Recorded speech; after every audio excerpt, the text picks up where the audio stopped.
فقد تمكن المكتب المركزي للأبحاث القضائية من إحباط مخطط إرهابي بالغ الخطورة يستهدف المغرب. C'était une opération qui voulait faire un coup d'éclat pour dire que le Maroc était une cible qu'il était possible d'atteindre. Pour la première fois au Maroc, on assiste à une découverte d'armes de guerre. Le rôle de rempart du Maroc contre le terrorisme dérange les djihadistes. C'est un coup de filet sans précédent. Le 19 février 2025, la police marocaine a déjoué un projet terroriste de grande envergure.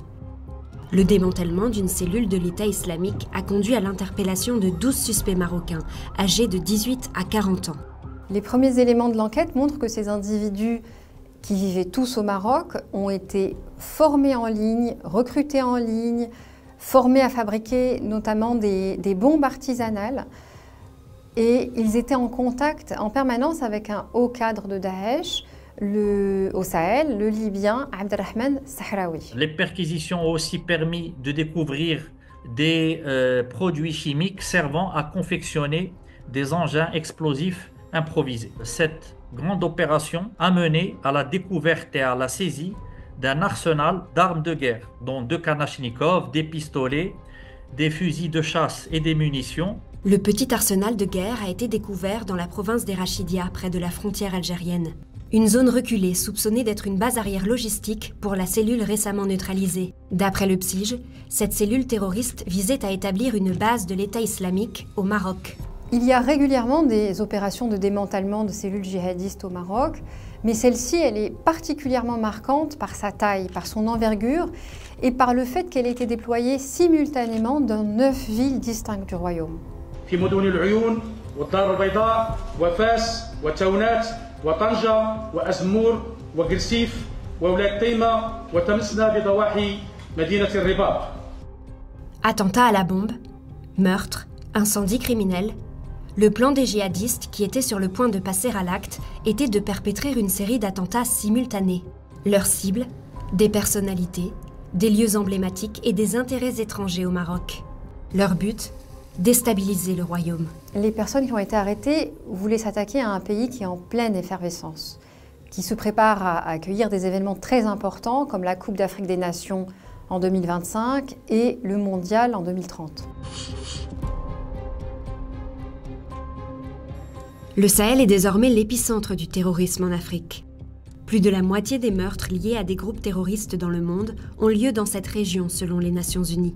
Le Sahel est devenu depuis peu une zone d'incubation du djihadisme avec des branches sahéliennes de Daesh, mais aussi le Sahel est un maillon faible où il y a des frontières poreuses, des territoires étendus difficiles à surveiller, mais aussi de la ressource économique à travers l'orpaillage et d'autres ressources qui pourraient aujourd'hui aider à financer le terrorisme. La proximité géographique du Maroc avec le Sahel en fait une cible à portée de tir des djihadistes. On a été tout le temps dans une configuration où on considérait qu'il y avait une étanchéité entre l'Afrique subsaharienne et le Maghreb, alors que le Sahara n'a jamais été une barrière infranchissable, mais une véritable mer intérieure qui a toujours invité à passer d'un rivage à un autre. La proximité du Maroc leur permet de se projeter en envoyant soit des candidats au djihad, des terroristes à partir de pays du Sahel comme le Mali ou le Burkina Faso, ou bien en recrutant localement au Maroc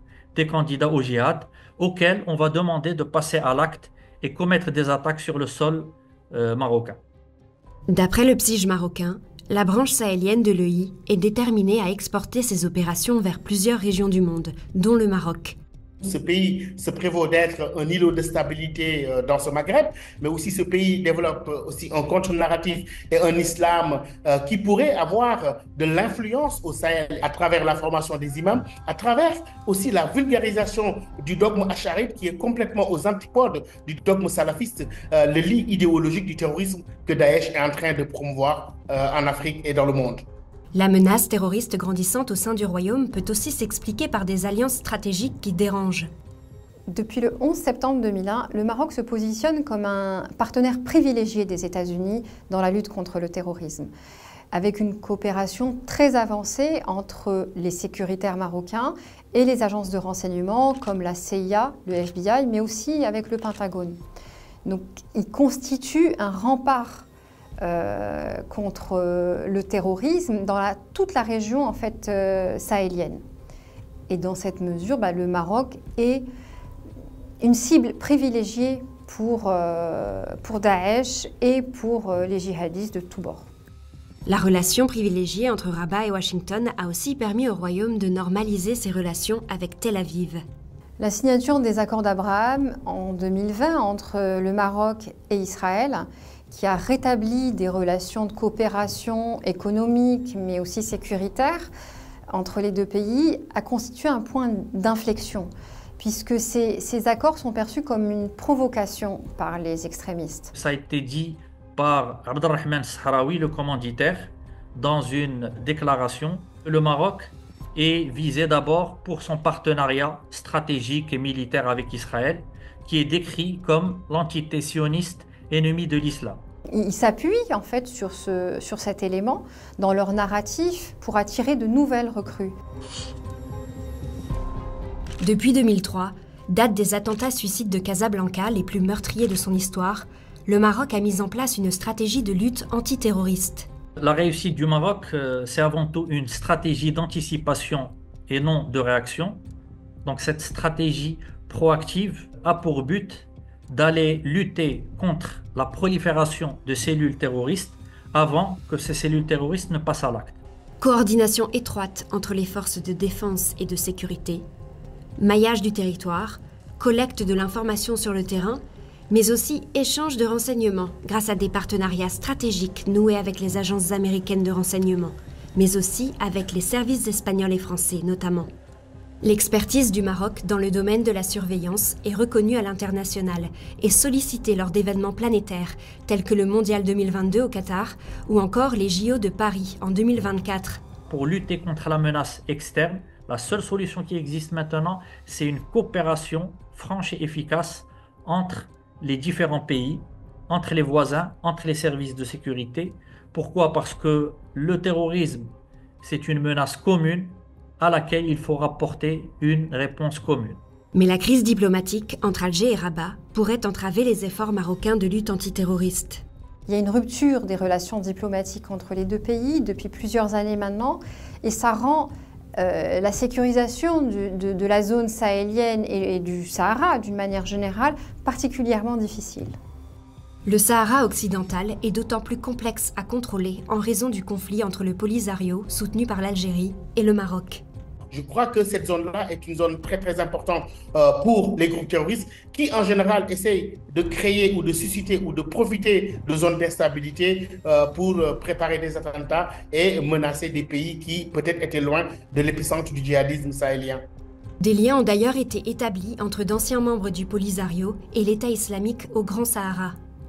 Son fondateur, Adnan Abou Walid al-Sahraoui, tué lors d'une frappe en 2021, était d'origine sahraoui.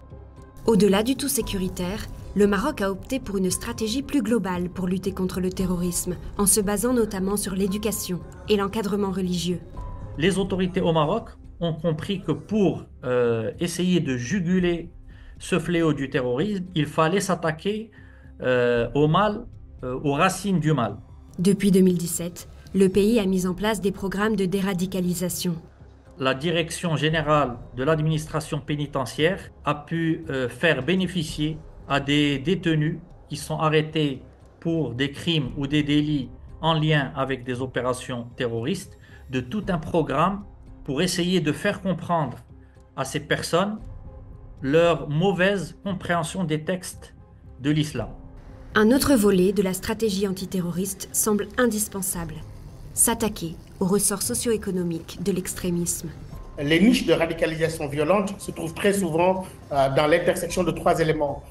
Des grèves sociopolitiques, des injustices sociales, mais aussi des déficits de gouvernance. Et seulement en troisième étage, la capacité du groupe extrémiste à instrumentaliser ces différents facteurs. Il faudra de plus en plus prêter attention aux facteurs internes et aux vulnérabilités socio-économiques qui peuvent être des facteurs incitatifs au terrorisme et à l'extrémisme violent.